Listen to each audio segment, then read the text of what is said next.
여러분 안녕하십니까? 오늘이 2024년도 1월 1일 오전 10시 37분을 가리키고 있습니다. 여러분들 2024년도를 맞이해 가지고 새해 복 많이 받으시기 바랍니다. 그건 그렇고, 그래서 전번 시간에는 내가 볼프강 아마데우스 모차르트 부인인 모차르트 부인을 조금 하다가 이제 중단했단 말이죠. 그런데 그래서 계속해서 모차르트 부인을 계속해 나가야 되는데, 여러분들 내가 전번 시간에도 얘기를 했지만 음악가 얘기를 하면서 그 사람이 작곡한 음악을 들어보지 않는다는 것은 정말 안고 없는 찐빵이 되고 마는 겁니다. 안고 없는 찐빵이요, 불 없는 화로요, 속된 말로 하면 고무줄 없는 팬티가 된다고 말이죠. 그래서 이번에도 모차르트가 작곡한 여러 가지 곡들이 있는데,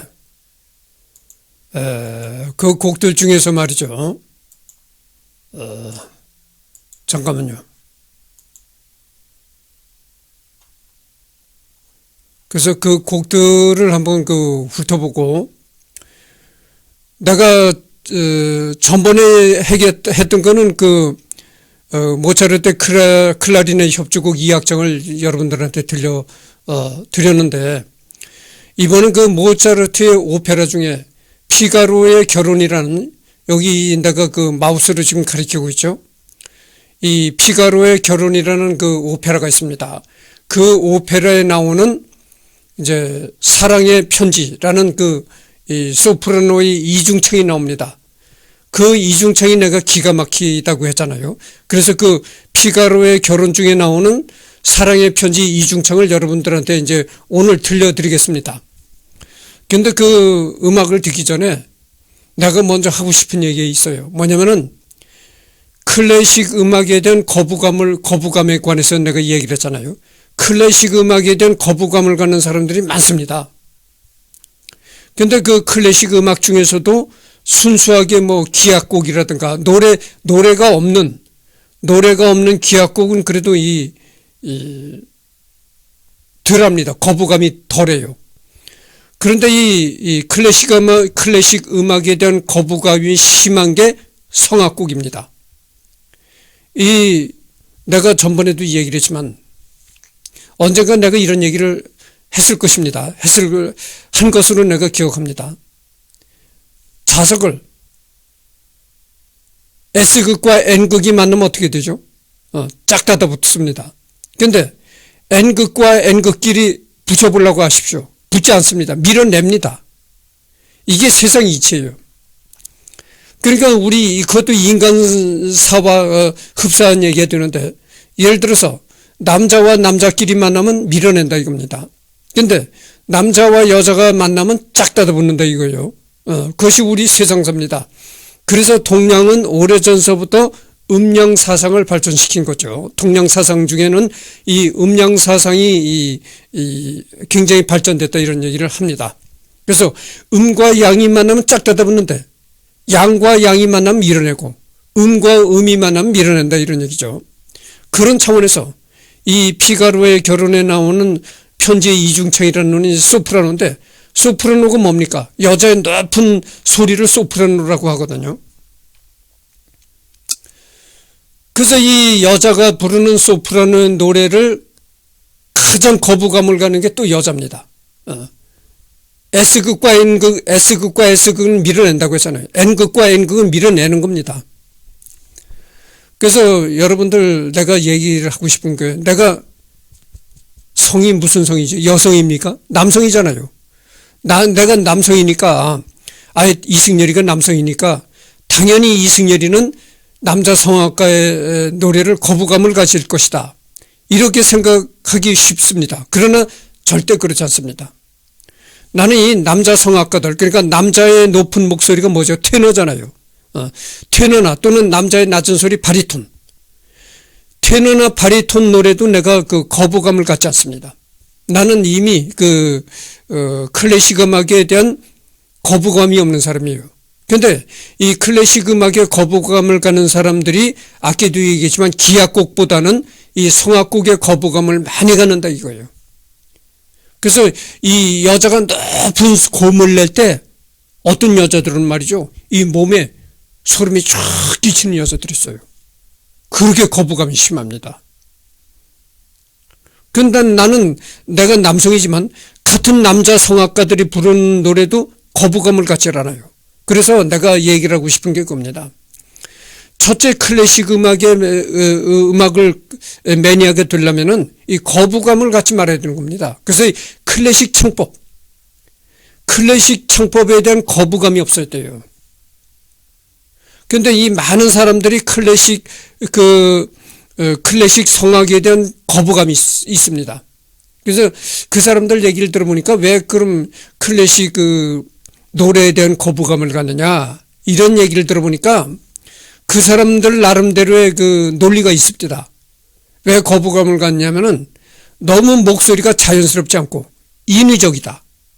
그러니까 인위적으로 목소리를 성악가들이 이제 꾸며낸다는 것이죠. 예를 들어서 우리 예전에 예전 영화를 보면은 왜 배우는 배우만 하고 목소리는 또 성우가 또 목소리 갖다 붙이잖아요. 근데 예를 들어서 내가 얘기를 하겠습니다.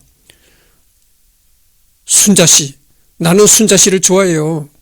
이렇게 자연스럽게 얘기를 해야 되는데 나는 순자 씨를 좋아합니다. 이렇게 꾸민다는 거예요, 목소리를. 나는 순자 씨를 좋아합니다. 이렇게 목소리를 꾸민다는 거죠. 아예 나는 순자 씨를 좋아해요. 이렇게 자연스럽게 나와야 되는데 목소리를 인위적으로 꾸민다. 그래서 거부감이 들고 또 거부감이 드는 게 이 입을 너무 과도하게 벌린다. 그래서 이제 성악가들이 입을 크게 벌리는 건 뭐냐면은 가사, 발음을 확실히 하기 위해서 입을 크게 벌리거든요. 그런데 입을 너무 크게 벌려서 그게 이제 거부감이 든다는 겁니다. 그래서 아마 이 여자 입장에서는 이 소프라노가 높은 고음을 낼 때 같은 여자 입장에서 이 소름이 쫙 끼친다는 겁니다. 그 정도로 거부감이 심해요. 이게 나 그래서 그걸 보고 야 이게 클래식 음악이 참 대단한 거부감을 일으키는구나. 이런 내가 참 놀란 적이 있습니다만은 나는 절대 이 거부감이 없습니다. 거부감이 없는 사람이에요. 그러니까 클래식 음악을 듣는 거예요. 거부감이 없으니까. 그래서 내가 이 여러분들한테 이 피가로의 결혼 편지의 이중창을 들려드리겠는데 성악에 대한 거부감이 굉장하기 때문에 이게 여러분들한테 잘 좋게 들리려는지 참 걱정이 됩니다. 지금은 너무나 대중음악이 너무나 유세를 떨치는 시대고 대중음악이 너무 득세하는 세상이라 대중음악에 이렇게 집착이 되어 있는 대중음악에 익숙해 있는 이런 귀를 가진 사람들은 당연히 이 클래식 음악에 거부감을 가질 수가 없어요. 거부감을 가질 수밖에 없다 이런 얘기입니다. 그래서 내가 전번 시간에도 이 얘기를 했지만 오늘날은 너무 이렇게 자본주의가 발달하고 대중음악이 득세하다 보니까 전부 다 우리 귀가 대중음악에 익숙해져 있는 겁니다. 대중음악이 익숙해져 있는 거예요. 그래서 이 클래식 음악을 더욱더 멀리하게 되는 거죠. 근데 예전에는 전번 시간에도 얘기했지만 예전에 이 모차르트와 베토벤 시대는 대중음악이라는 게 없었습니다. 음악이라고 하면 클래식 음악뿐이 없었어요. 그러니까 그때는 이렇게 거부감이 덜 했을 것이라고 생각합니다. 왜냐하면 그때는 대중음악이라는 음악이 없었으니까 대중음악의 귀가 익숙해질 일이 없거든요.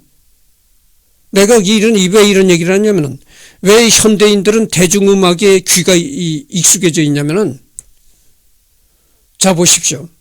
전부 내가 어제도 종로의 보신각 타종 중계방송하는 걸 내가 봤는데 중계방송할 때 음악이 나오는데 말이죠. 요란스럽습니다. 우선 리듬이 이 대중음악 특성을 내가 얘기를 하겠습니다. 대중음악과 이 클래식의 다른 점을 내가 지금 얘기를 하겠습니다. 대중음악은 말이죠, 이 리듬이 강합니다. 아주 강렬한 리듬을 때립니다. 여러분들 대중음악 연주할 때 이걸 뭐라고 하나, 심벌주도 때리고 북도 때리고 하는 거 있잖아요. 탁 누르고 때리는 거. 근데 이 리듬을, 대중음악은 이 리듬을 굉장히 강렬하게 집어넣습니다. 그러니까 쿵 따닥닥닥 쿵 따닥닥닥 하는 게 아주 멜로디보다도 이 리듬이 더 강하다니까. 더 소리가 커요. 여러분들 대중음악을 볼륨을 크게 놓고 들어보십시오. 멜로디보다 이 리듬이 더 크게 들립니다. 그러니까 쿵 따다닥닥 쿵 따닥닥 때리는 게 쿵짝 쿵짝 쿵 따다닥 딱딱딱 이렇게 때리는 게 아주 리듬이 강렬하게 준다 이거죠. 그러니까 그런 아주 강렬한 리듬의 귀가 익숙해지면은, 이 클래식 음악을 들으면은, 클래식 음악은 그렇게 강렬한 리듬이 없습니다. 그러니까 그렇게 강렬한 리듬의 귀가 익숙해져 있으면은 클래식 음악을 들으면 아유 잠이 오네, 아유 따분해, 아주 이 몸을 움직여야 되는데 아주 이게 이렇게 되는 겁니다. 그래서 이 현대는 너무 대중음악이 득세하는 세상이고, 대중음악의 특징이 뭐냐면 리듬을 아주 강렬하게 집어넣는다 이런 거죠. 그러니까 쿵 따닥닥닥 하는 게 이 쿵쿵 하는 리듬 소리가 천지를 진동할 정도로 그렇게 강렬한 리듬을 넣습니다. 그러니까 그렇게 강렬한 리듬을 넣으니까 어떻게 되겠어요? 그러니까 대중음악은 이 멜로디보다 리듬을 더 중요시 여기는 거예요. 리듬. 쿵쿵쿵쿵 하는 리듬을 계속적으로 반복 때려주는 겁니다. 그러니까 어떻게 되겠어요? 그 강렬한 리듬의 리듬을 계속적으로 듣다 보면은, 계속 발광질을 할 수밖에 없다 이거지. 그런 뭐가 있습니다. 그래서 내가 클래식 매니아라 해서 내가 인위적으로 대중음악을 비방할 생각은 없어요. 대중음악을 비방하려는 측면에서 이런 얘기를 하는 것은 절대 아니고, 실제의 그 얘기를 하는 것 뿐입니다. 그렇게 이 대중음악은 리듬을 아주 굉장히 멜로디보다 리듬이 더 볼륨이 세고 강하게 때려주는 거죠. 근데 이 클래식 음악은 그렇게 리듬을 강하게 집어넣는 게 없습니다. 클래식 음악은, 물론 클래식 음악에서도 리듬이 아주 없다고는 할 수가 없어요. 그렇지만 클래식 음악은 대중음악처럼 리듬보다는 멜로디를 중요시 여긴다. 이런 걸 내가 얘기를 하고 싶습니다. 그러니까 대중음악과 클래식 음악의 다른 점을 내가 지금 얘기를 하는 거예요. 대중음악은 리듬을 강렬하게 집어넣지만 이 클래식 음악은 리듬이 강하지 않다. 리듬이 거의 없다. 이런 걸 내가 말씀드리고, 또 한 가지는 뭐냐면은 그래서 이 클래식 음악은요, 리듬보다는 멜로디를 굉장히 중요시 여깁니다. 멜로디. 그걸 아셔야 되고, 그 다음에 또 대중음악과 클래식 음악의 크게 다른 점은 뭐냐면, 대중음악은 소리의 강약이 거의 없습니다. 그러니까 대중음악은 소리의 강약을 중요시 여기지 않는다는 얘기입니다. 그러나 이 클래식 음악은 소리의 강약을 굉장히 중요시 여깁니다.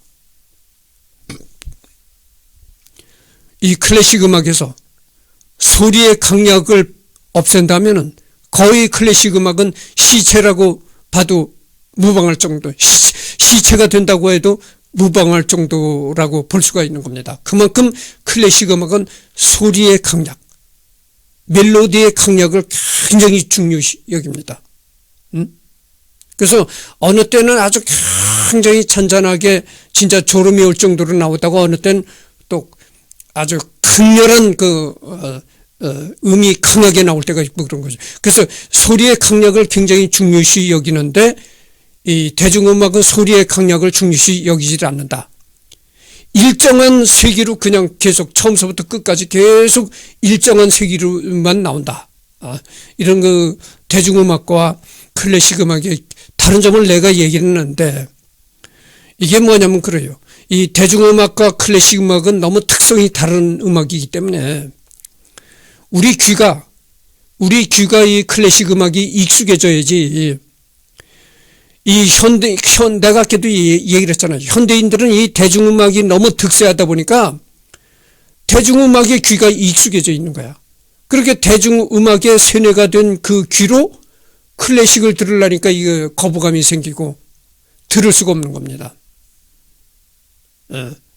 그래서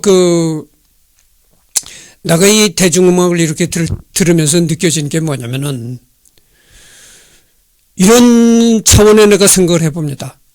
지금 미국이 세계 패권을 이제 누리고 있잖아요. 그런데 그렇게 미국이 세계 패권을 누리다 보니까 반미주의가 또 생기는 겁니다. 미국의 패권을 시샘하는 반미 세력이 생긴 게, 그게 어떤 세력이냐면은 러시아와 중국이다 이거죠. 러시아와 중국이 대표적인 반미 세력이다 이겁니다. 미국이 너무 이 패권을 휘두르다 보니까 거기서 반감을 갖는 반미 세력이 생겼다 이런 얘기입니다. 내가 이런 얘기를 왜 하는 거 아니에요? 과거에 이 모차르트와 베토벤 시대에 너무 이 클래식이 이렇게 주류를 이루다 보니까 클래식에 반대되는 개념의 대중음악이 탄생된 겁니다. 그래서 이 대중음악을 들어보면요, 클래식이 가지고 있는 단점을 부각시키는 것이 바로 대중음악이다. 이렇게 말할 수가 있어요. 그러니까 클래식이 가지고 있지 못한 점을 대중음악이 꽝꽝 때려주는 겁니다. 그러니까 아까도 얘기했지만 클래식 음악은 리듬을 강하게 집어넣는 게 없다고 그랬잖아요. 그러니까 대중음악은 리듬을, 또 클래식이 없는 리듬을 강하게 때려주는 겁니다. 클래식은 소리의 강력을 중요시 여긴다고 했잖아요. 그러니까 대중음악은 소리의 강력을 중요시 여기질 않습니다. 거의 소리의 강력이라는 개념이 없어요, 이 대중음악은. 그러니까 미국에 반대되는 반미 세력이 생기듯이 이 클래식에 반대되는 반대 개념인 이 대중음악이 오늘날 득세를 했다 이런 얘기죠. 그래서 그 대중음악에 익숙해져 있는 귀를 가진 사람들은 당연히 클래식 음악에 거부감을 가질 수밖에 없다. 이런 말씀을 드립니다. 내가 너무 평소에 앞으로도 이 모차르트가 오래 간다고 했잖아요. 이광수가 굉장히 오래 간 것처럼 모차르트도 굉장히 오래 갈 겁니다. 그게 뭐냐면은 이렇게 사이사이 음악 감상하는 얘기도 들어가고, 또 내 개인적인 얘기가 많이 들어갑니다. 내 개인적인 생각이 많이 들어가고, 모차르트뿐만이 아니고요, 모차르트, 그 다음에 모차르트 아내, 모차르트 아버지, 모차르트 어머니까지, 이렇게 모차르트의 이제 아버지부터 어머니, 그 다음에 모차르트의 아내까지 다루려고 합니다. 그러다 보니까 이게 엄청나게 오래 갈 수밖에 없는 것이죠. 그러면 일단 서론이 너무 길어졌는데, 피가로의 결혼 그 오페라에 나오는 사랑의 편지, 소프라노 이중창을 들어보시도록 하겠습니다.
모차르트의 피가로의 결혼 편지 이중창을 잘 들어보셨죠? 그러면 전번 시간에 이어가지고 모차르트의 아내 콘스탄체 잠깐만요. 다른 콘스탄체 모차르트에 관해서 하겠습니다. 전번 시간에 이제 여기 바로 전까지 했는 걸로 알고 있는데요. 계속하도록 하겠습니다. 콘스탄체 베보는 독일 남서부 바덴비르텐부르크 주의 레라흐 인근 마을 질림 베젠탈에서 태어났습니다. 그녀의 어머니는 제실리아 베본 레스탐, 그녀의 아버지 프리돌린 웨버는 독일 베이스 연주자, 프롬프터 음악 카피스트로 일했습니다. 프리돌린의 이복 동생은 작곡가 칼마리아 폰 베보의 아버지였습니다. 콘스탄체에게는 요셉과 알로이시아라는 두 명의 언니와 소피라는 한 명의 어린 여동생이 있었습니다. 4명 모두 가수로서 훈련을 받았고 조세파와 알로이시아는 둘 다 뛰어난 음악 경력을 쌓았고 나중에 모차르트의 많은 작품들을 초연해서 공연을 했습니다. 콘스탄체가 자란 대부분의 기간 동안 그 가족은 중요한 문화적, 지적, 음악적 중심지인 그녀의 어머니의 고향 마나임에서 살았습니다. 21살의 모차르트는 1777년 어머니와 함께 일자리를 찾기 위해 마나임을 방문했고 베보 가족과 긴밀한 관계를 맺었습니다. 그는 15세 때 콘스탄체가 아니라 알로이시아 사랑에 빠졌습니다. 그가 파리에 있는 동안 알로이시아는 미넨에서 가수의 자리를 얻었고 가족들은 그녀와 동행했습니다. 그녀는 모차르트가 잘츠부르크로 돌아오는 길에 미넨을 통과했을 때 그를 거절했습니다. 그래서 이 처갓집에서는 처음에는 모차르트를 거부했다 이런 얘기가 나오네요. 그래서 가족은 1779년에 빈으로 이주했고 알로이시아가 그녀의 경력을 추구하면서 다시 따라왔습니다. 그들이 도착한 지 한 달 후 프리돌린은 죽었습니다. 1781년 모차르트가 빈으로 이사했을 때 이사했을 때 알로이시아는 요제프 랑게와 결혼했고 요제프 랑게는 게실리아 베보의 연봉을 받기로 합의했습니다. 웨버스 부부가 살았던 집은 2층에 오전 11시에 있었고 당시 집들이 종종 그랬던 것처럼 이름이 붙어졌습니다. 모차르트와의 결혼. 이제 콘스탄체 모차르트가 이제 모차르트와 결혼한 모차르트의 아내가 모차르트와 결혼한 그런 이야기가 나옵니다. 1781년 3월 16일 빈에 처음 도착한 모차르트는 그의 후원자인 콜로레도 대주교와 함께 튜튼 수도의 집에 머물렀습니다. 오늘 그는 떠나야 할 의무가 있었고 원래 그곳에 일주일만 머물기로 의도했던 웨버가에 승선하기로 선택했습니다. 얼마 후 체실리아 베보는 모차르트가 현재 19세인 콘스탄체에게 구애하고 있다는 것이 명백해졌고 그녀는 그의 합법성을 위해 그에게 떠날 것을 요청했습니다. 모차르트는 9월 5일 그라벤의 3층 방으로 이사를 했습니다. 그라벤의 3층 방. 이 그라벤 도시의 모습이 나오네요. 그라벤은 비엔나의 첫 번째 지역인 도심에서 가장 유명한 광장 중 하나입니다. 이 역은 팔레 에퀴터블의 옆에 있는 슈토크 임 아이젠 플라츠에서 시작하여 콜마르크트와 투굴라우벤의 교차점에서 끝납니다. 첫 번째 구역의 또 다른 거리는 이렇게 되어 있네요. 도시. 그라벤의 도시입니다. 비엔나 첫 번째 지역의 도시라고 합니다.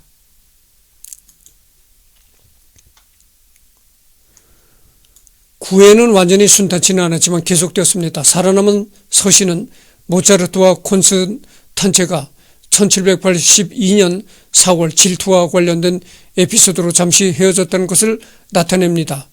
콘스탄체는 다른 젊은이가 그녀의 종아리를 재는 것을 허락했습니다. 모차르트는 또한 그의 아버지 레오폴드로부터 결혼 허락을 받는 매우 어려운 일에 직면했습니다. 그렇죠. 그래 콘스탄체를 좋아하는데 아버지한테 허락을 받아야 될 것 아니겠습니까? 이 아버지한테 허락을 받는 일이 그 어려운 일이었다 이런 얘기죠. 드디어 위기 분위기 속에서 결혼이 이루어졌습니다. 다니엘 하트즈는 결국 콘스탄체가 모차르트와 함께 살았다고 제안합니다. 이는 당시에 비해 그녀를 불명예스럽게 만들었을 것입니다. 모차르트는 1782년 7월 31일 레오폴드에게 당신이 보낸 모든 좋고 의도적인 조언은 이미 처녀와 함께 멀리 간 남자의 경우를 해결하지 못합니다. 더 이상의 연계는 불가능합니다.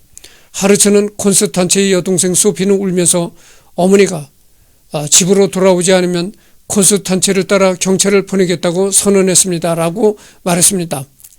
8월 4일 모차르트는 본 발테슈테된 남자 부인에게 편지를 보내 이렇게 묻습니다. 여기에 경찰이 이런 식으로 누구의 집에도 들어갈 수 있나요?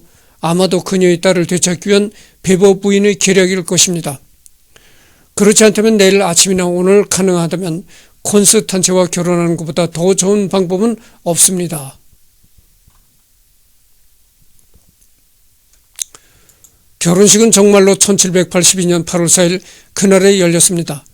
결혼 계약서에 콘스탄체는 신랑에게 500굴을 할당하고 후자는 1000굴로 늘리기로 약속했다고 하며 총 금액은 생존자에게 전달할 것입니다. 또한 결혼 기간 동안의 모든 공동 취득은 양자의 공유 재산으로 유지되는 것이었습니다. 결혼식을 올린 지 하루 만에 볼프강 아버지의 승낙서가 우편물로 도착했습니다. 이 부부는 6명의 자녀를 두었고 그중 2명만이 유아기 때 살아남았습니다. 1. 라이문트 레오폴드 1783년 6월 17일에 태어나가지고 8월 19일에 사망. 카를 토마스 모차르트 1784년 9월 20일에 태어나가지고 1858년 10월 30일에 사망. 요한 토마스 레오폴드 1786년 10월 18일에 태어나가지고 그해 11월 15일에 사망. 뭐 이런 건 뭐 읽을 필요도 없고 여러분 말이요. 내가 여러분 말이죠. 내가 예전에도 이 얘기를 했잖아요. 서양이나 동양이나 그 예전엔 그 예방접종이라는 개념이 생기기 전에는 어린 영유아들이 많이 사망했다. 이런 얘기를 내가 한 적이 있습니다. 이것은 뭐 서양이나 동양이나 똑같은 거예요.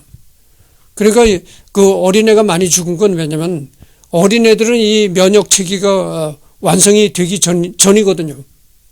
그러니까 어린애들이 병이 잘 걸리는 겁니다. 그리고 병이 잘 걸리니까 그 당시 예방주사가 있었겠어요? 뭐가 있었겠어요? 그러니까 많이 죽는 겁니다.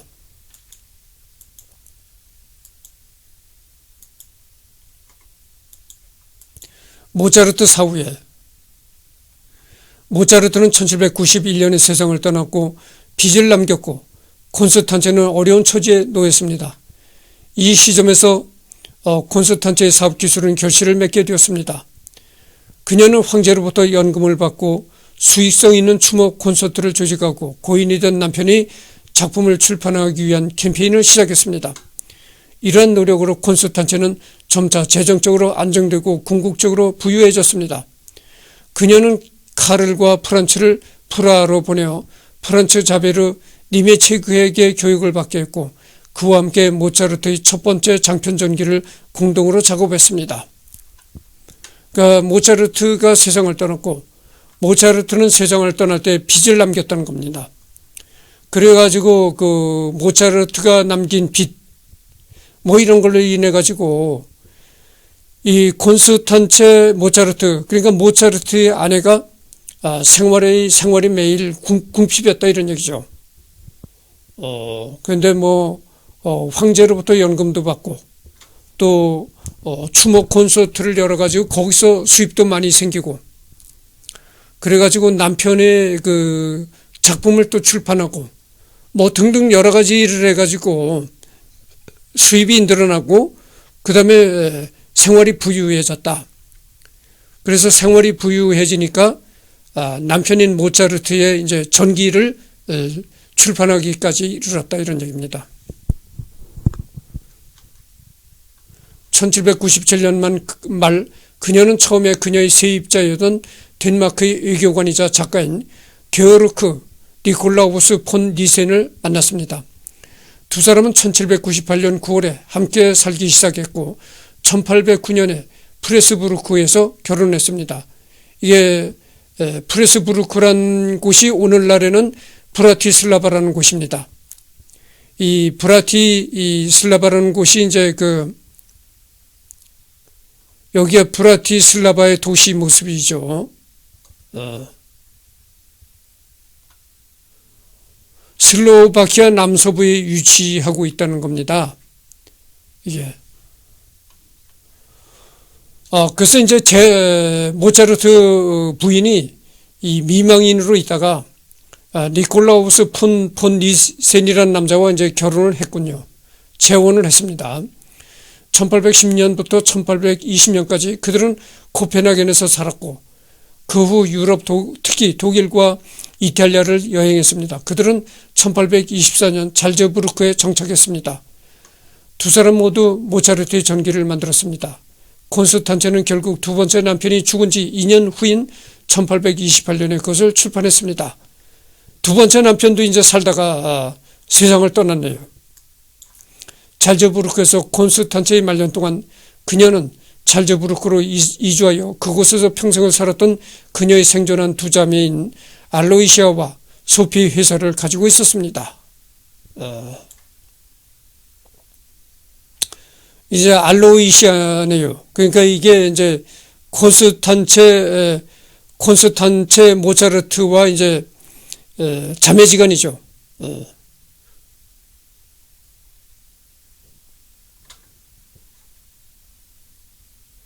여기 보면은 마리아 알로이시아 안토니아 페보랑게 주로 작곡가 볼프강 아마데우스 모차르트와의 연관성으로 기억되는 독일 소프라노였다 이런 얘기네요. 알로이시아가 이 독일 소프라노였다는 겁니다. 안토니 콘스탄체 모차르트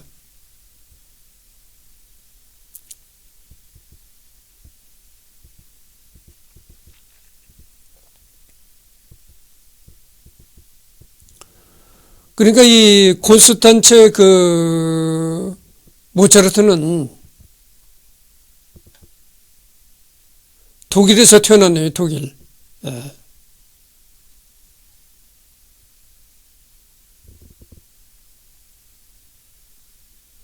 모차르트 음악에 대한 영향.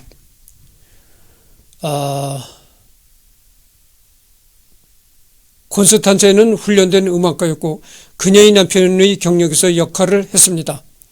두 가지 사례를 제시할 수 있습니다. 소프라노 솔로를 위한 특별한 글은 1783년 잘츠부르크에서 열린 이 작품의 초연에서 노래한 콘스탄체를 위한 것이었습니다.